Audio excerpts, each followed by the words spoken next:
Run your days like the leader you already are, while someone else took the leadership lane.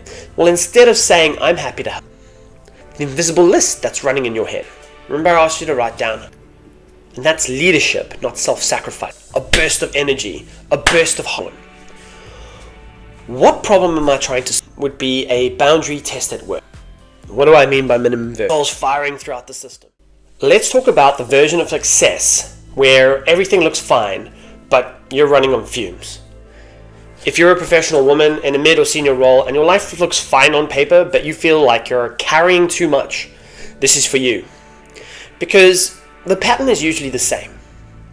You're capable, you deliver, you stay calm, you keep things moving, you make it work at work, and you make it work at home. And there's this quiet background noise that never quite switches off. You don't fall apart, you just lose your margin, your evenings, your patience, your sense that your life is yours. In this masterclass, I'm going to give you 3 old rules that rewarded you on the way up, but sabotage you when you get there. And 3 new rules that give you your life back without quitting, people pleasing, or waiting to be noticed. By the end, you're going to have 6 sentences that you can use at work this week. You have 3 small tests that you can run in 7 days, and a clean way to stop being the default fixer without getting labeled, ignored, punished for being direct. Now, if you've ever thought maybe I'm the problem, we're going to challenge that. We're going to start with 1 sentence. I can do that. What do you want me to drop? Write it down. We're going to use it more than once today. Now, a quick note before we get into the rules and the masterclass. There's an elephant in the room. I'm a man speaking to ambitious women about how work, pressure, and expectations land in your life. If your first thought is, he can't fully get it, I agree. I'm certainly not going to pretend that I understand your lived experience. But what I will do is speak honestly about what I've seen in male-dominated industries with male-dominated leadership norms. I can show you what gets rewarded, what gets punished, and how to protect your time, your credibility, your energy inside the rooms that you operate in. And I also know this. Some of the strongest leaders I have worked with and had the privilege to work with were women. Steady, clear standards, good judgment, calm under pressure. The kind of person you trust when things go sideways. Okay, so let's name the 6 rules, and then we're going to go one by one. Old rule number 1, work hard, stay grateful, wait your turn. Old rule number 2, carry it all, fix it all, keep the peace. Old rule number 3, reinvent yourself every time it breaks. New rules are new rule number 1, run your days like the leader you already are. Rule number 2, ask, decide, and lead and open. Rule number 3, build your next chapter, not a bonfire. Now there's only one instruction as you listen. If something resonates or hits you, pause the video, write the sentence down. That becomes your test for the week. And one more perspective whilst you listen. If something triggers you, pause and write down what that was in 5 to 10 words. Then keep going, because that reaction is a clue. Excellent. Let's start with old rule number 1. Work harder, stay grateful, wait your turn. Now this rule is a sneaky one because it sounds mature. It sounds professional. It sounds like being a team player. And it shows up in various ways, right? But there are these automatic sentences. Have you ever heard yourself say, I'll just push a bit harder. I should be grateful. Other people have it worse. If I keep delivering, someone senior will notice me. And early in your career, the rule paid off. It paid off for all of us, because early on in your career, output matters, reliability matters, low drama gets rewarded. So you didn't just get good at it, you got great at it. You catch the details others miss. You fix problems before they explode. You keep high standards. And you make it look easy. Here's where it turns. When you reach mid and senior level, results still matter, but the game changes.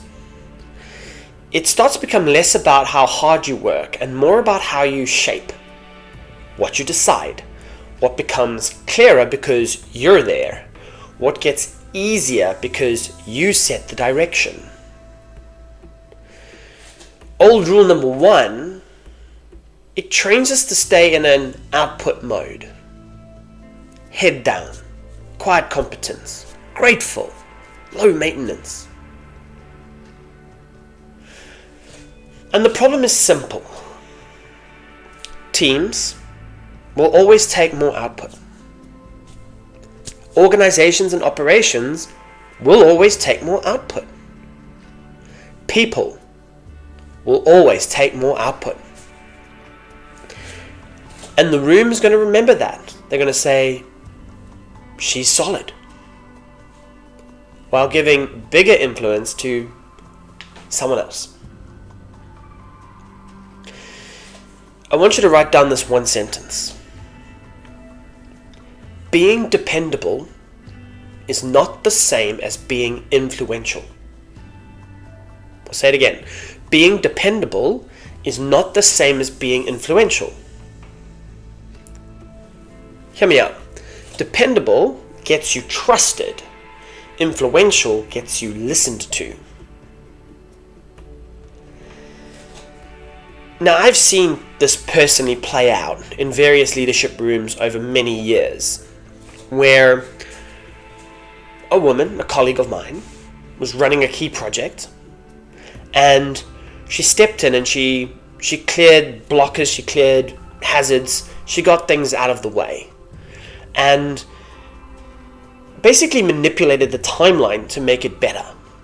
She did all the hard working, did everything. And then, when it came to that moment in the room, her manager stood up, they spoke first, they told the story, and in principle she got filed under the, she's useful, but maybe not a future leader. Now, that's not because she was weak, but in the moment she stayed in output mode, while someone else took the leadership lane. And unfortunately, here's the brutal part about this. Because when you do this, when you stay in this output mode, the room learns a story about you. They learn phrases like, she'll handle it. She's always fine. She doesn't need much. She won't push back. And that story, those lines, become an invisible ceiling. And when they are your invisible ceiling, you do what we all do. Double down. More effort, more proof, more output.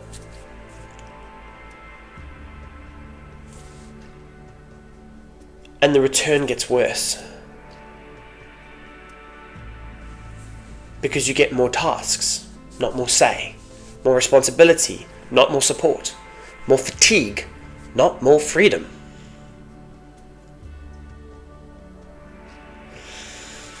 Let's do a quick check-in. And by the way, as we go through this masterclass, I'm going to be doing a few quick check-ins. I want you to pause and I want you to write down 5 to 10 words. Where do you still wait to be noticed?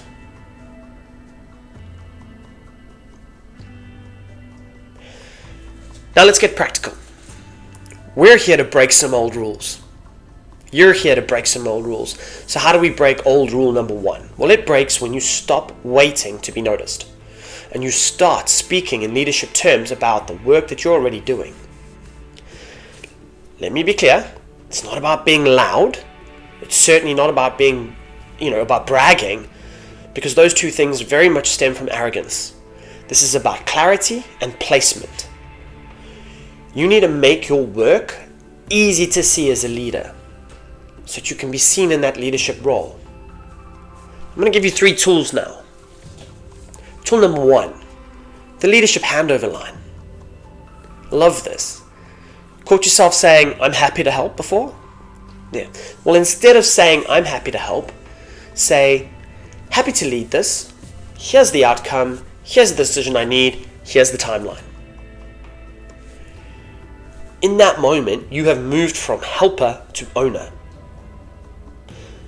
Tool number 2, the trade-off sentence.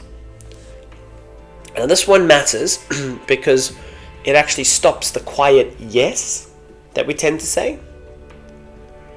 So the trade-off looks like this. I can take that on if we drop X, or if Y owns the follow-through. What do you want? And you say it calmly, and then you stop talking. Appreciate that in this moment, you're not being difficult. You're making reality visible. Tool number 3, the promotion language shift. Okay? This is where most capable women will describe effort, where leaders describe impact, decisions, and scope. So I want you, next time you have one-to-one with anyone, I want you to use this. I want to be assessed on scope and impact, not volume. Here are the outcomes I drove this quarter. Here is the decision space I want next. I then want you to ask, what would you need to see from me to be confident giving me that scope?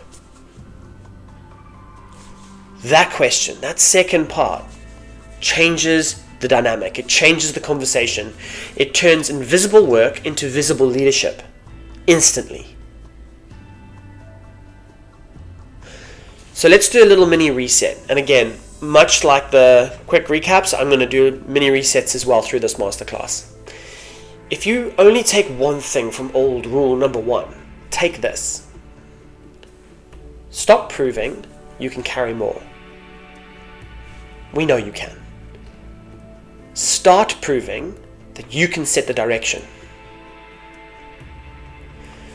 Now for the 7-day test on this rule, or at least on breaking this rule, of course. Pick one meeting this week, one project thread perhaps, and run the sequence once. And here's the sequence. Open with the outcome. By the end of this, we need X. Number 2, name the decision. We are deciding between A and B today. Number 3, ask for ownership in the room. Who owns what and by when? And number 4, use one trade-off sentence if the new work happens. I can do that if we drop X. What do you want? Do it once. Do it clean. And then watch what changes. Watch who steps up. Watch what stops sliding automatically to you. Watch how people will start to respond differently to you when you speak like the owner.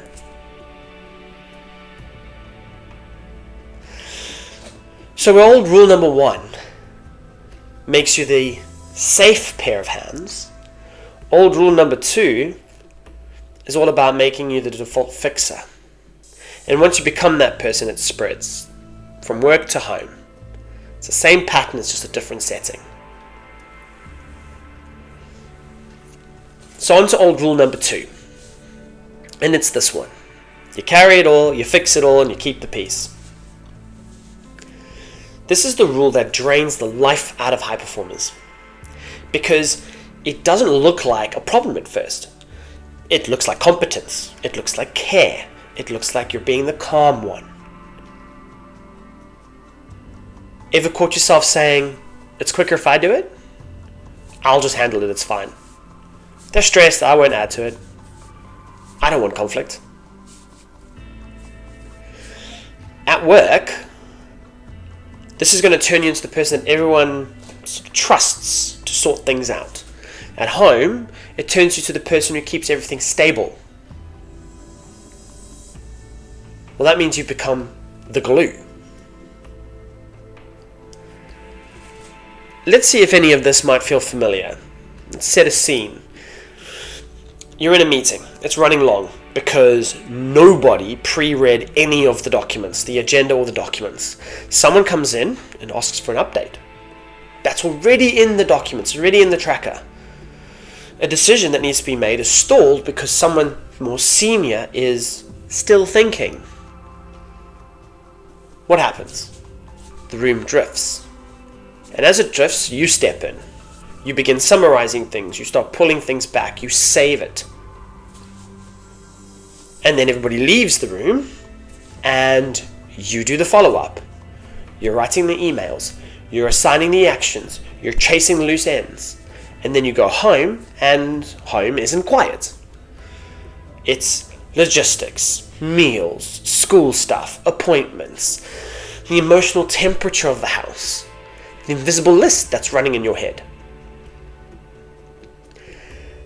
So by the time the day ends, there's actually nothing left that feels like yours.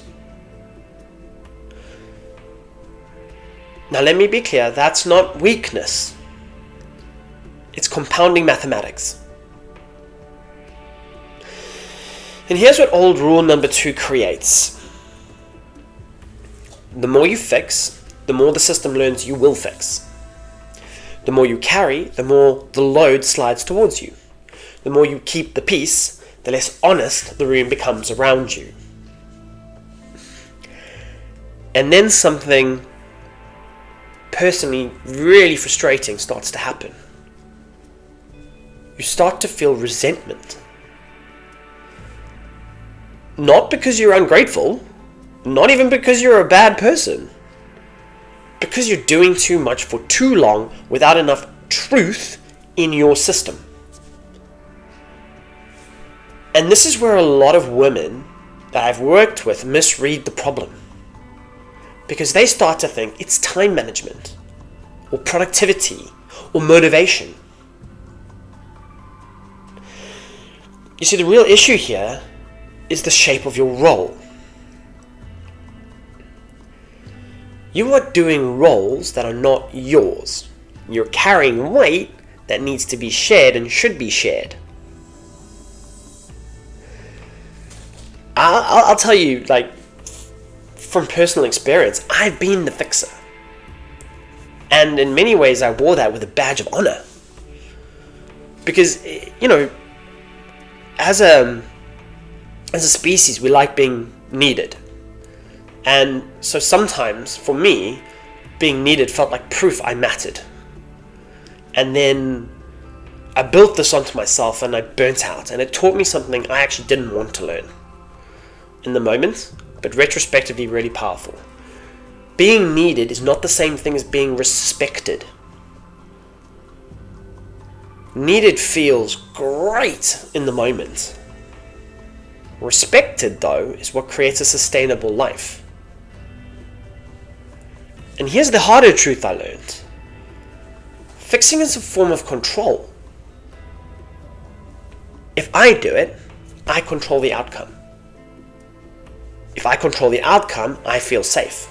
If I feel safe, I can keep going. You don't need to know anything about psychology to be able to recognize this pattern. Because what it shows up as is always scanning, always rushing, always trying to stay one step ahead, always bracing for what might drop. So let's put this in plain language. You're still functioning, still producing and still showing up. But it feels slow and it feels heavy. And sometimes even the small things feel like they take more out of you than they should.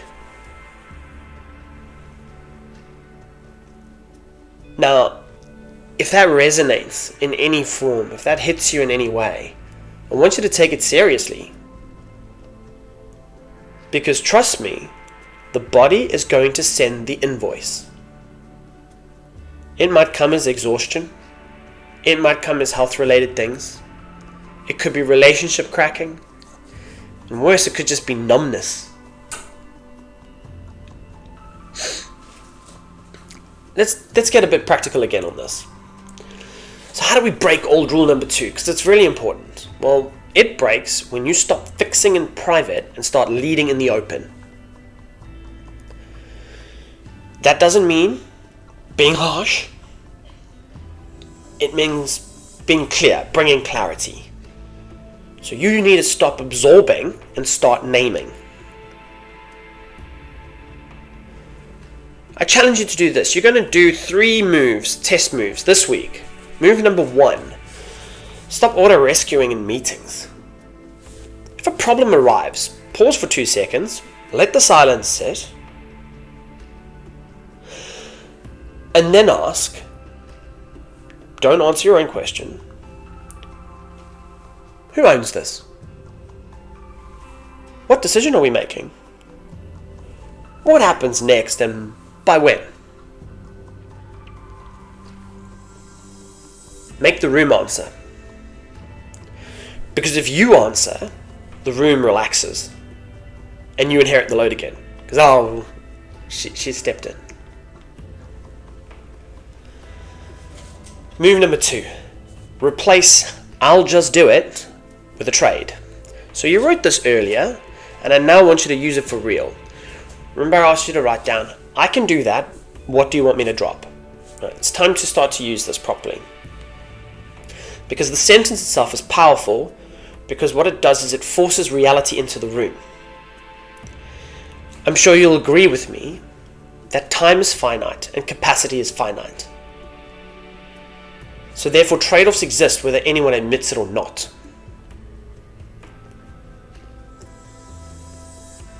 Here's a kicker for you. If they refuse to choose, you choose. Okay, then I'm dropping X so I can do this well. Calm, clear, done. You're measuring energy, remember that.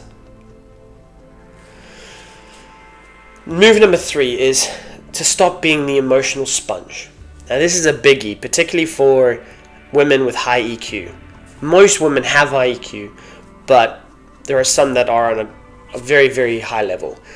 And the point here is that caring doesn't require absorption. Support doesn't require you to carry their stress. So I want you to try this line. I hear this matters. I'm here. Let's slow it down and decide the next step. That demonstrates care without carrying. And that's leadership, not self-sacrifice. Time for another mini reset. So I want you to pause and again write down 5 to 10 words answering these questions. Where do you overcarry most? Work, home, or both?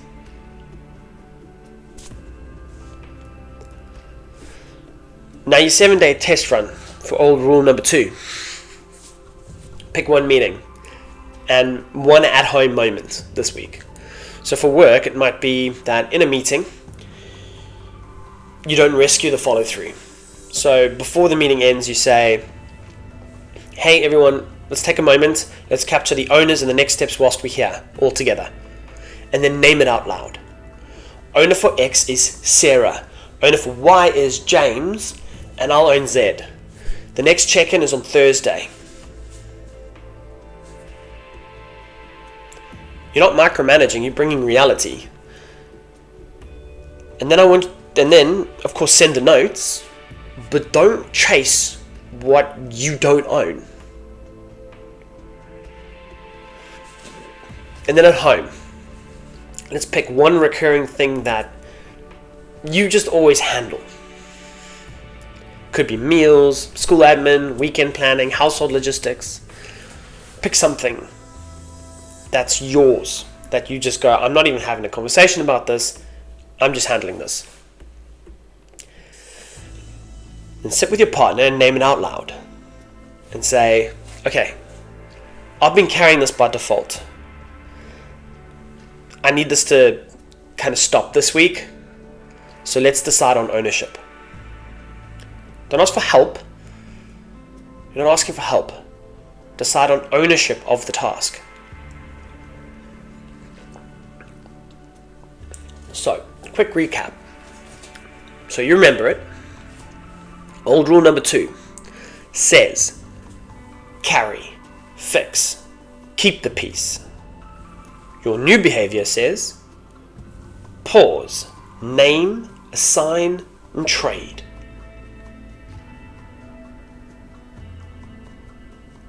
And when we stop carrying, when what we're carrying stops working, high performers often don't slow down. What happens is they start to reinvent, and this is what happens next. This goes into old rule number 3, because when they reinvent, they go to a new job, a new team, a new role, a new version of you. But let me tell you from experience that if the inner rules don't change, the pattern stays the same and rebuilds.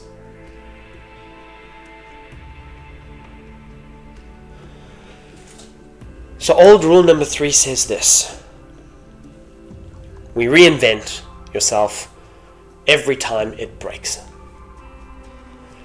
Now this one is also extremely sneaky, because this one looks like growth. It looks like ambition. It looks like bravery. I wonder if you've ever said, maybe I just need a fresh start. Maybe this company is the problem. Maybe I just need a new role, a new industry, a new version of me. Now, sometimes, and hear me out, sometimes that is absolutely true. I'm the first purveyor to say that if the culture is toxic, if the environment is wrong, then leaving is the right move. And you should leave, if that's your reality. But where this rule becomes a trap is when it turns itself into a loop. Because the new job, the new team, the new title, what does it give us? It gives us a burst of energy, a burst of hope. And then, months later, same feeling. And it all starts to creep back. It's too much. It's too fast. Too responsible for everything. Quietly sitting alone with it all again. And here's why.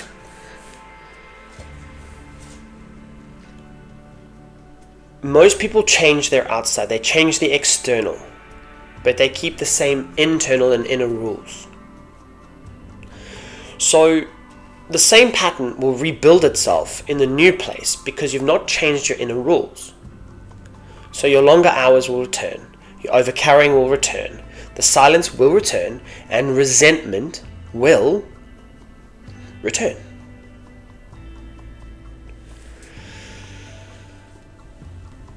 Now, I've seen women in different sexes move roles for the right reasons. For the right reasons. And then recreate the same load in the same situation in a new place. They walk into the new job and they think, I'm going to do it differently. And then the old rule kicks in. They say yes too quickly. They rescue too fast. They protect everyone else's discomfort. It's all well intentioned, but 6 months later they're back in the same place, just with a different email signature. And this is also where burnout gets dangerous, because when you get back to that, your chance of burnout's much higher, and when you're exhausted, your brain starts looking for the exit. It wants to press the red button. So reinvention starts to feel like relief. Well, I'll just start again. I'll tear it up and rebuild. I'll change everything. But if the rules don't change, how can the rebuild be different?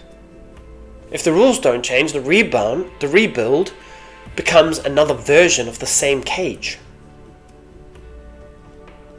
So here's a calmer truth. That messy middle is not proof that you're failing. It's often proof that you've just outgrown an old way of operating. So the better question is not, how do I start again? The better question is, what rule is breaking and what needs to replace it?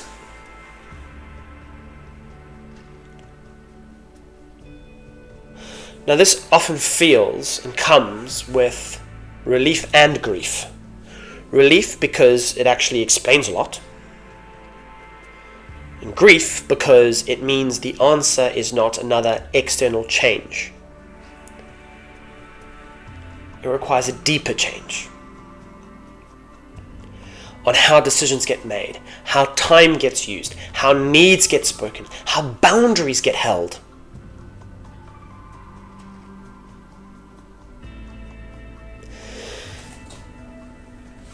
Again, it's time to get a bit practical in this, to give you a feel for it. So here's a simple screen of questions, shall we say, to tell if the reinvention is growth, because it could be growth, or if it's escape.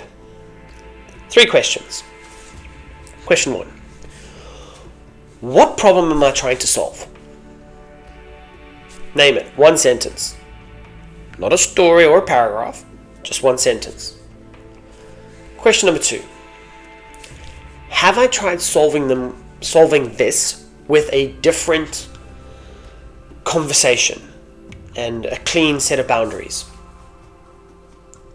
If not, leaving might be the easier move, but not the right one.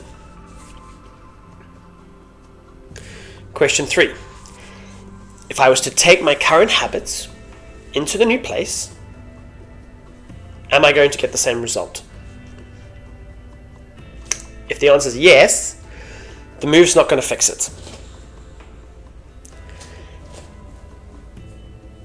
Now, on top of these questions, and when you're trying to understand if the reinvention is valid or not, I want you to add a rule that's going to help you with your decision hygiene, right? If you are in a spiral, you do not get to make life-changing decisions today. If you are in a spiral, you do not get to make life-changing decisions today. Pause for 48 hours. Understand that's not procrastination, it's judgment protection. Sleep, eat properly, move your body, get out of the noise. Then go make the decision. Okay, another mini reset. If something that I've just said is bringing up some kind of tension, pause and write it down, right? And answer this question. Is your urge to change the outside or change the rule?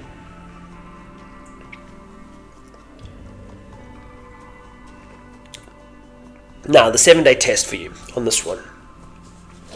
You're not allowed to start again this week, okay? Instead, run a small test. 1 small test. Pick 1. So test 1 would be a boundary test at work. So this is all about identifying something that you always absorb.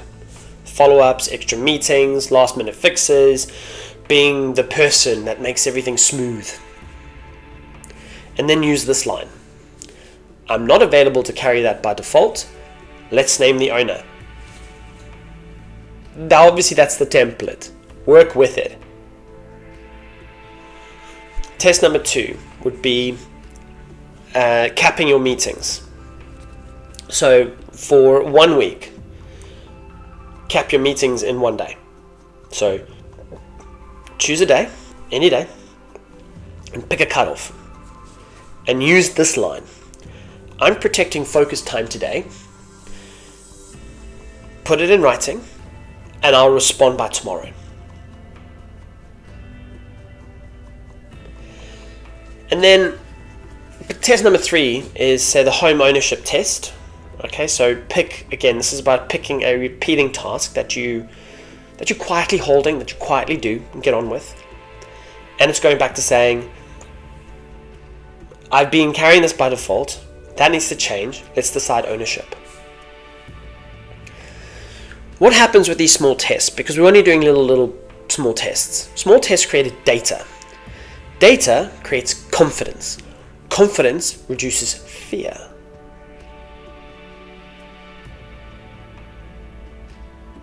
Okay, quick recap. Old rule number 3 says, reinvent when it breaks. Your new behavior says, pause, name the rule, run the small test, and decide from a steady place. That's the pivot. You don't need a new personality. You need a new set of rules of how to run your life at this level. So we've delved into the three old rules, and it's now time to really dig in and dive in to the new set of rules. So new rule number 1. Run your days like the leader you already are. And I can hear people cringing, going, wow, what do you mean? That's what I'm here. What? I don't understand. Okay. Most ambitious women don't lack discipline. The vast majority don't lack discipline. In fact, they have too much discipline. They run their calendar like a very helpful employee. They're always available, always responsive, always squeezing themselves in last. Leaders don't run time like that. Leaders protect thinking time. They protect recovery. They decide what matters before the day decides for them. Now hear me out. I'm not asking you to become a steel rod. It's not about becoming rigid. It's about intentionality. It's about becoming intentional in your actions. Because if your calendar only reflects other people's needs, your life will feel like it belongs to everyone else and not you.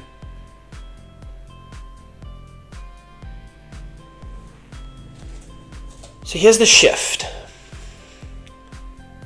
Stop managing time. Start directing time.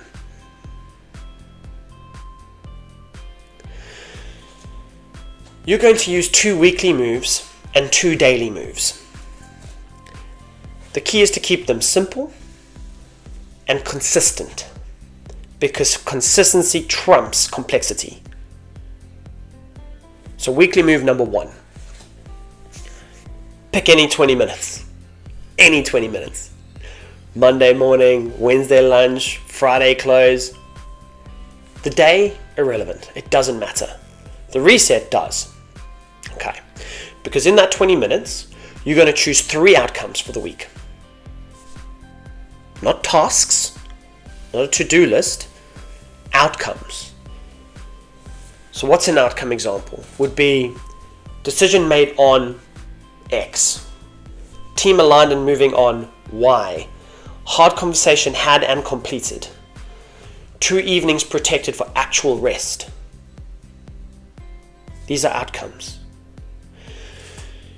If your week has 30 priorities, it has 0 priorities.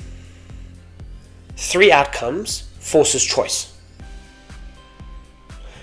Weekly move number 2. I want you to pre-block the anchors. Anchors, what I mean by anchors here is that they are the non-negotiables that protect your capacity. So here are 2 anchors that change most weeks in terms of the individuals that I work with. Anchor 1 is a 1 deep work block done twice a week. This is a 60 to 90 minute deep work block that's protected. Anchor 2, a daily buffer of 15 to 30 minutes.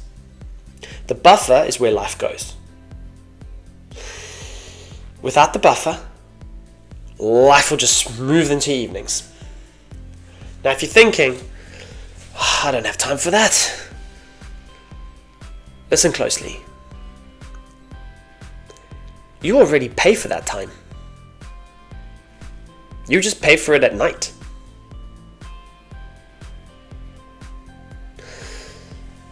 Now your daily moves. Daily move number 1. Start your day with a 4-minute leadership scan. Just 4 minutes. Get your phone out.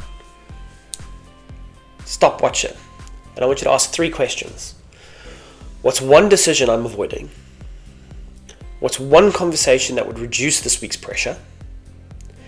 What's the one thing I need to stop doing today? And write down those answers. Then run your day from that list, not from your inbox. Daily move number 2. At the end of the day, I want you to close down. Because your mind needs to have a signal that work is done, it's completed. So this takes 2 minutes. You're going to say, what got done? What is the next step for tomorrow? And then I want you to close the loop, shut the laptop, and you're done. This is how people stop carrying work into dinner. It's not by trying to be harder. It's by taking a situation and closing the loop. And here's the belief that I've seen stops a lot of women using this rule.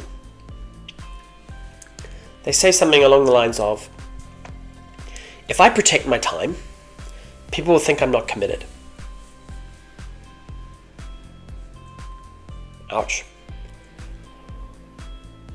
Now, some people will feel that way, and they will say those things, especially in cultures and situations that reward overwork and celebrate overwork. But here's what is also true. When you run your time like a leader, people are going to adjust. They're going to bring clearer requests to you. They're going to make decisions faster. And they're going to stop dumping chaos on the person who always absorbs it. So I have 3 sentences for you that make time protection so clean, not awkward. Sentence number 1. I can give my best on this if we plan it. What's the deadline and what decision do you need from me? Sentence number 2. I'm protecting focus time this morning. Can you put it in writing and I'll respond by tomorrow? Sentence number 3. I can do that this week if we remove X. If not, then next week is realistic. Calm, clear, no drama. Remember, you're protecting energy. So another mini reset. Pause and write 5 to 10 words on where does your time leak the most? Is it in meetings, your inbox, your last minute fixes?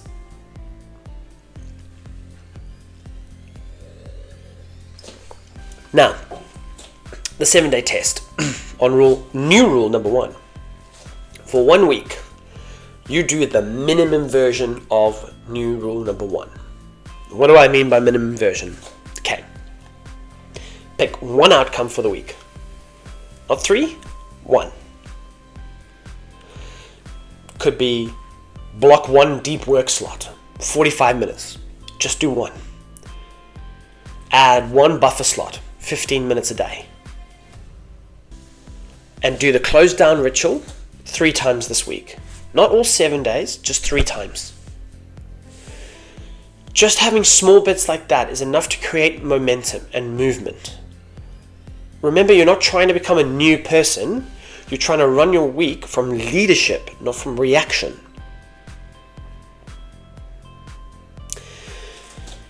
So to recap, old rules have made you available and helpful and overloaded. Your new rule number 1 makes you deliberate, because you choose the outcomes, you protect the anchors, you run the day from decisions, you close the loops. Now it's time we moved on to new rule number 2. This is a great one because this is the rule that fixes visibility and overload. Because new rule number 2 is ask, decide, and lead in the open.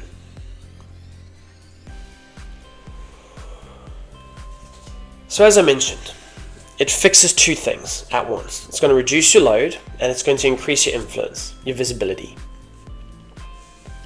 Because a lot of capable women go about leading quietly. They do a lot of their thinking privately. They fix behind the scenes. They smooth the edges. They make it easier for everyone. It's a lot of polish. And then when they look at what they're doing, they feel unseen or overloaded, or worse, they feel both.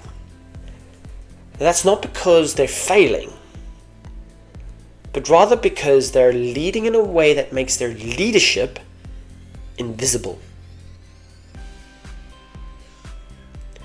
Now, leading in the open, what do I mean by leading in the open? Well, it means 3 things. You say what you see, you name what matters, and you make decisions visible. And a lot of women that I've worked with, they often hold back in this particular one, and for good reason. Well, they say for good reason. I don't believe it's a good reason. But they hold back because historically they've been punished for being direct. They've been labeled for being direct. They've been told they're too much for saying something that if a man brought to the room, they would be said with no consequence. Well, I don't agree that's a good rule or a good reason. So we need to change that. So we're not going to be doing this bolder. We're going to be doing this with skill. Calm, clear, and very hard to misinterpret. You're going to use 3 tools to do this. You're going to need 3 tools to do this. Tool number 1 is what I call the clean ask. A clean ask, or asking cleanly, has 3 parts to it: context, request, deadline. So if I was to put this in a template for you, it would say context, here's what's happening; request, here's what I need from you; deadline, here's when I need it. So let's give an example. Context: the client needs the updated plan by Friday. Request: I need you to confirm the approach by 3 p.m. Wednesday. Deadline: so we can build, review, and send on time.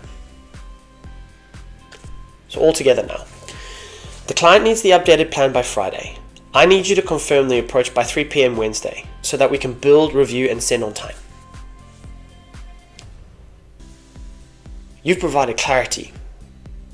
You're going to reduce the back and forth. It's going to position you as someone who leads the work, not someone who just carries it. Now, I appreciate that there are some harder cultures, and I've certainly worked with women in harder cultures, so I sort of developed a backlash safe version for this, but again, work with it. But it would sound something like, I'm going to be direct so that we don't lose time. Here's what I need and by when.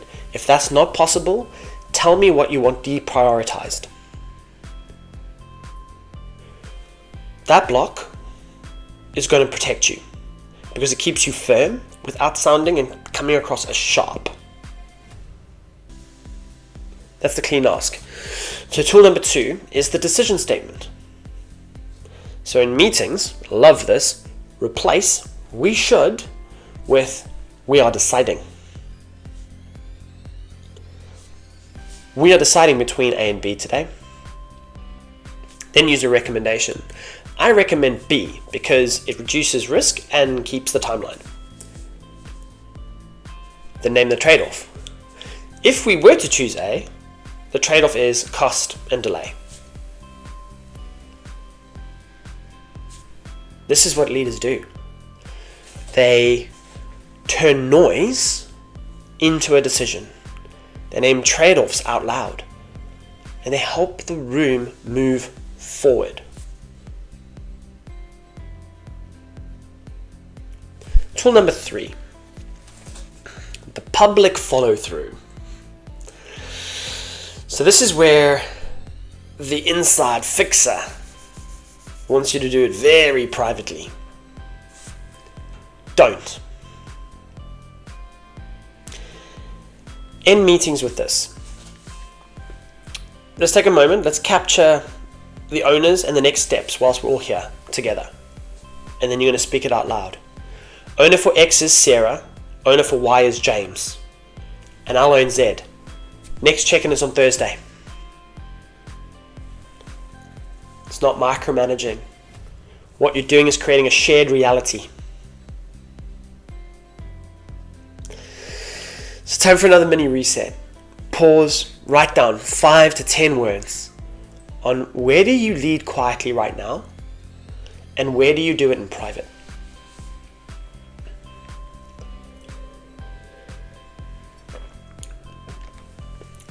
Now there is an emotional piece to this, and I think it's not something that many people talk about.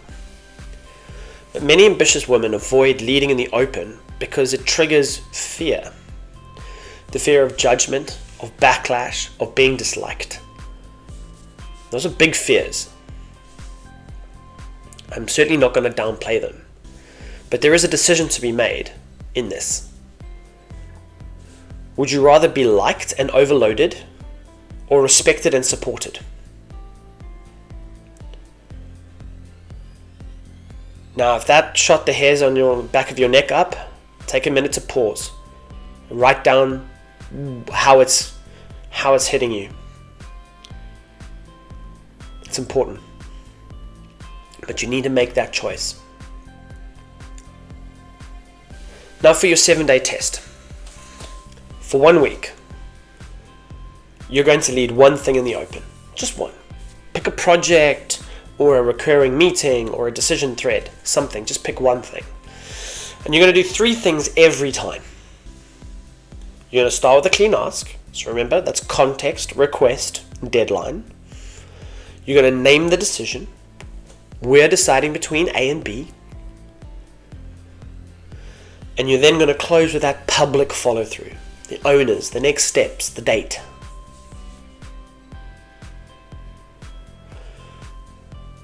And you're going to use one sentence anytime someone tries to slide more work onto you. Well, I can do that if we drop X. What do you want? You're not being difficult. You're protecting energy. So do it for 7 days. And then again, I want you to just sit back and watch what changes. Watch the clarity. Watch the speed of decisions. Watch the amount that stops coming automatically to you by default.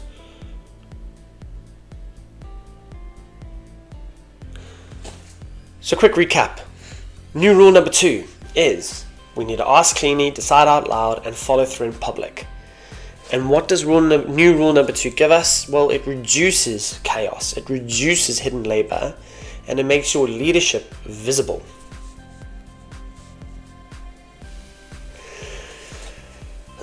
And now, it's time that we move on to new rule number 3. New rule number 3 is for the woman who is tired. And I'm not talking about lazy tired. I'm talking deep tired. And it's called Build Your Next Chapter, Not a Bonfire. So as I mentioned, this is for the woman who's tired. Deeply tired. It's the kind of tired where you think, I'm just going to tear it all up. I'm done. Enough. If you've ever had that thought, I want you to hear this very clearly. It doesn't mean you're weak. And it certainly doesn't mean you're ungrateful.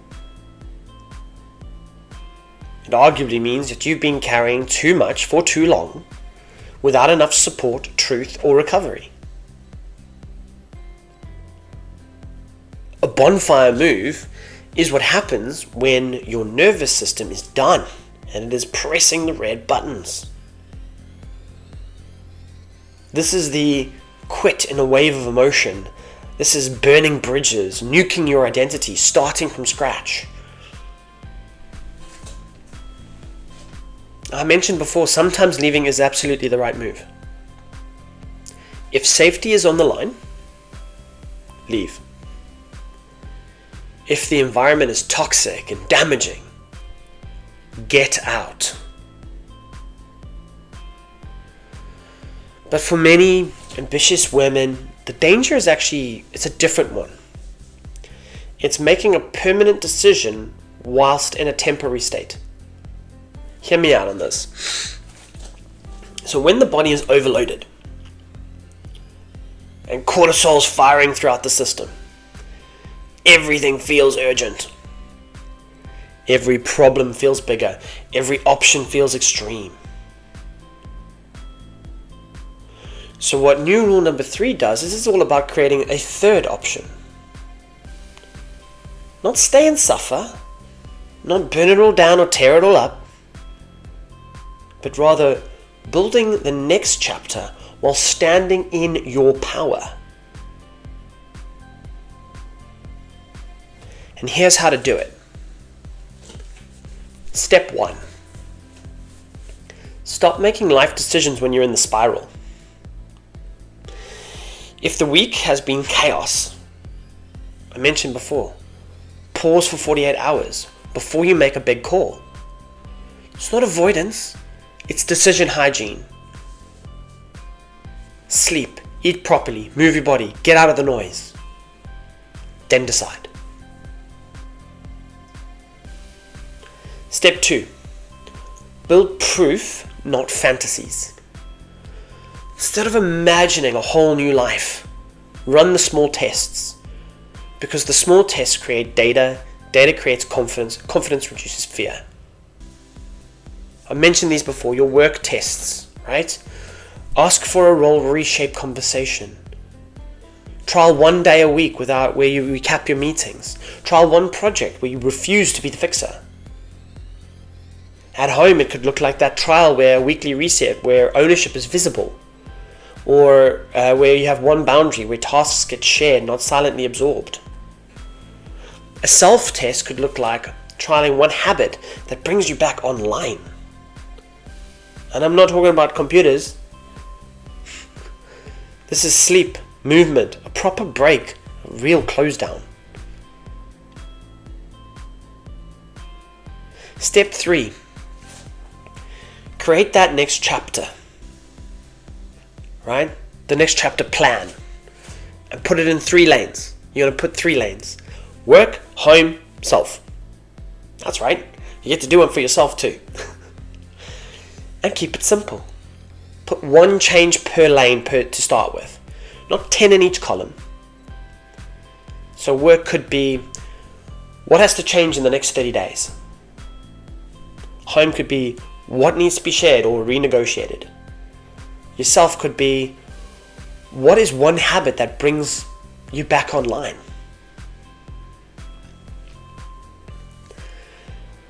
I want to make this very plain because it's often misheard and misinterpreted. A lot of ambitious women think that rest has to be earned. Something like rest is a reward to finishing the list. But here's the truth. Does the list ever finish? No. So rest never arrives. So your new rule is this. Recovery is part of performance, not a reward after it. If that triggered you, if that got you thinking again, pause, write down what's setting it off, because that resistance is your information.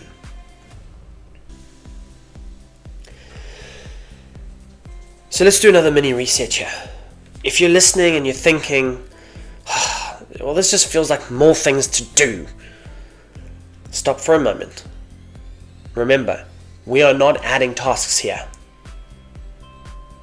We're replacing old rules with new ones, and we're reducing the cost of how you currently operate. So we are taking away.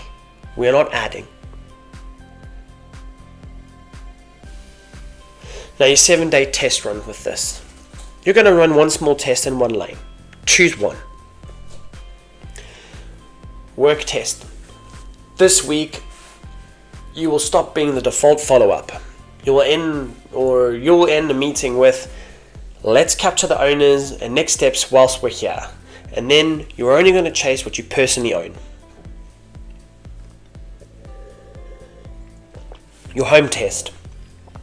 This week, I'm going to choose one repeating task that carry by default. And you're going to say, I've been carrying this by default. That really needs to stop. Let's decide on ownership. And your self-test could be, well, this week, you choose one recovery anchor, just one. And protect it 3 times. Not all 7, just try 3. Now here's the point. This is how you rebuild before burning out, before burning everything down. You need to create a next chapter from a steady place, so that you can't wait until you snap. So do a quick recap. Bonfire decisions feel like relief, but in fact they often create a new version of the same pressure. Your next chapter decisions create change that you can sustain.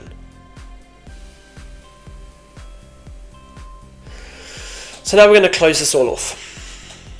We're going to look at the 6 rules. We're going to pick one test. I'm going to give you some simple next steps if you want support applying this to your real week. Okay? So let's think about the old rules. You've just heard the old and the new rules. So old rule number 1, work harder, stay grateful, wait your turn. Old rule number 2, carry it all, fix it all, keep the peace. Old rule number 3, reinvent yourself every time it breaks. Your new rules. New rule number 1, run your days like the leader you already are. Rule number 2, ask, decide, and lead in the open. And rule number 3, build your next chapter, not a bonfire. If any of this felt exposing, felt uncomfortable, it's not a problem. It's information. It means you've actually spotted where an old rule is still running the show, whether that's up front or in the background. Now I implore you, don't try and fix your whole life from one masterclass. It's not realistic. It's also not needed. But here's your move, so to speak. Pick one new rule. Just one.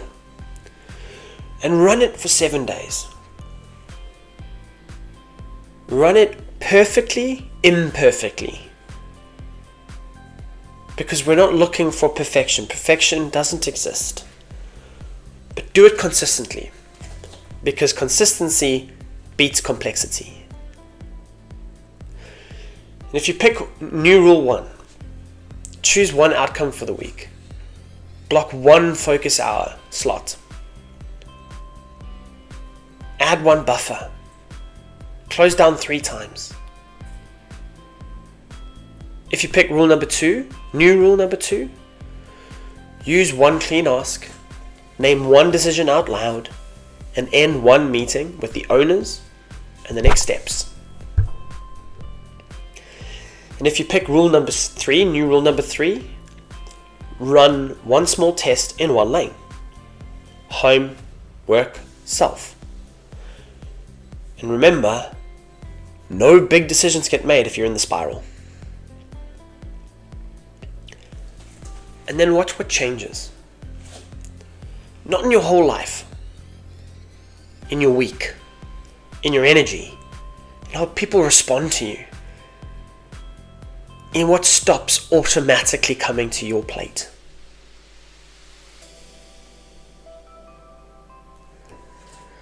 Now I'll say this clearly. If you've been running on old rules for years, it can be hard to change them alone. I know. Because people around you often benefit from that old version of yourself. The one who always says yes. The one who always smooths it over. The one who fixes it quietly. So if you want support applying this to your role, to your team, your real week, there is a next step, and I'll put the details in the description. No hype, no pressure. It's just an option if you're ready to stop winging it and start running your life like it actually belongs to you.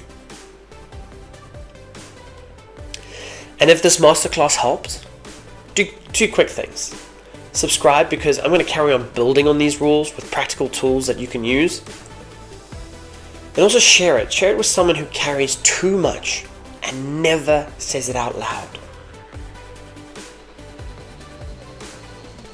One last reminder. You are not broken. You are not failing. You have been following rules that rewarded you and have now started to cost you. Now you have the new rules. Pick one. Run it for 7 days. Then decide what you want to do next. That's it. Take what you need, test it. And I'll see you in the next one. And never forget that this is your time to rise.